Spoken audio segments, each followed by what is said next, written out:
at practice. Everybody getting into the act. Durant fires for three. Got it! Got it! Here's Thompson for three. Big shot by Steph Curry. What seems utterly unfathomable now was a real possibility nearly 18 years ago. Gregg Popovich, one of the greatest coaches in NBA history, was actually on the verge of being fired. That's right, fired early in the lockout-shortened season. Pop was just in his third year on the Spurs bench and didn't possess nearly the cachet that he does now, then in San Antonio, one of the favorites to win the West in 1999. So they were floundering early, and rumors would come from the coaching change and be very real. In part 2 of our series, we asked, what if Pop was actually fired?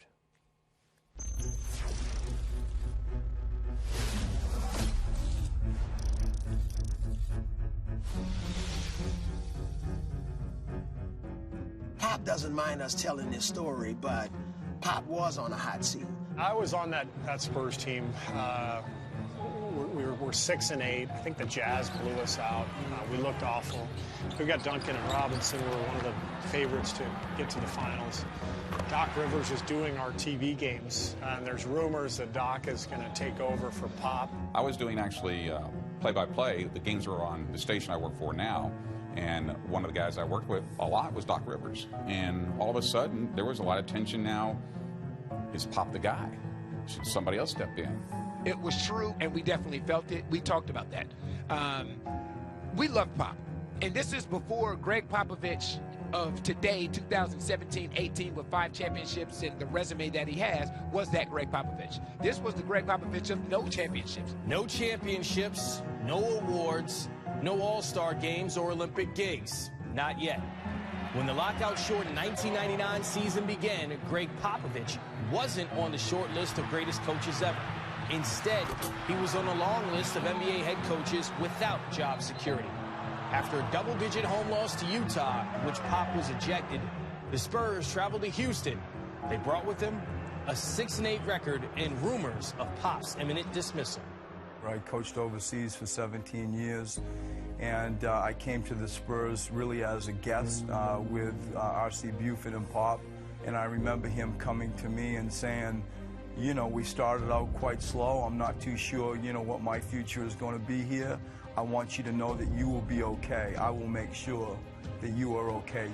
But what I remember so clearly was Pop was just so stable and comfortable in his own shoes, and he wasn't panicking. He was just urging us to continue to work on our weaknesses and that we'd get there. Pop may not have been panicked, but his players decided to take action, calling a team meeting in Houston that may have saved their head coach's Hall of Fame career. The meeting was called by Avery Johnson. All the coaches got off the bus. All the staff got off the bus. The medical staff got off the bus. Avery Johnson called the meeting, and he led the meeting. And, you know, he talked about what we needed to do. Pop rescued my career when I was playing with the Golden State Warriors, when he was an assistant coach under Don Nelson, and gave me an opportunity to come to San Antonio and keep my career going. And he just was, you know, out of a sense of loyalty to Pop, and I wanted to make sure he was taken care of and let the team know how passionate I was about help saving his career. The Spurs dominated the Rockets in a 17-point win and effectively began the run to their first championship. So that was really the key game in my mind in Pop's entire career. We go to Houston, and we're 6-8, and the rumor mill is flying. Doc's going to be the coach, and we kicked Houston's butt, and we did not look back. The dismantling of Houston was the first of 9 straight wins for the Spurs in the start of a 31-5 finish to the shortened regular season. The momentum carried over to a postseason run that was both magical and miraculous. Into Sean Elliott. He fires the 3.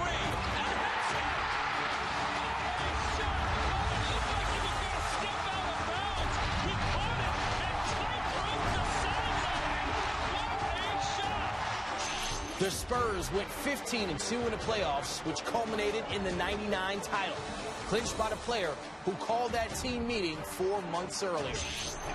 Sean Elliott fakes the 3, drives, kicks the wing, a long AJ jumper, it's good! Avery Johnson drills it from the baseline, and the Spurs have regained the lead. we all understood the talent and potential that we have on that team. And sometimes to get where you have to go, you have to have somebody on that team to call guys out, you know, to hold guys accountable. So Avery Johnson called himself out and a couple other guys on that team. And like I said, that meeting changed the course of our season moving forward. But suppose Popovich hadn't survived the season. Would the Spurs have still rallied for the '99 championship? Or 4 more titles? And would Pop, a near mythical figure now, have ever coached the NBA again? What if? One of the things you think about, if Pop was fired, does Tim come back? If Tim doesn't come back, are the Spurs still in San Antonio? Or do the Spurs move elsewhere? Are they in St. Louis? Or are they in Las Vegas? Or do they move to a different venue? The Spurs gave him a chance. They, you know, were patient with him. And, you know, he's a legendary coach now. So I'm glad that the Spurs, you know, didn't fire Pop. Because if they would have fired him, who knows, they may be on their 10th coach in the last 17 years instead of 1. Everything's changed. I mean, look how many disciples of Pop there have been out there. Look how many head coaches have been in his system.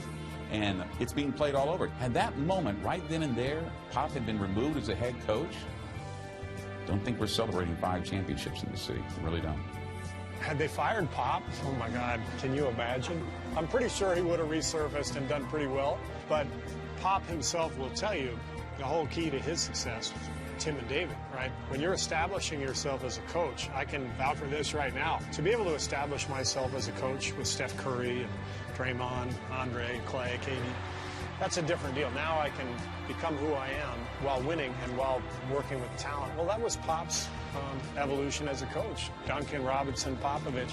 You ever think about what would have happened if Pop wouldn't have survived that? I don't. I don't. That's life. We roll with it, and it seems a long, long time ago. And I think, you know, he's going to click his heels whenever he wants and go to the Naismith Hall of Fame. And that's a given.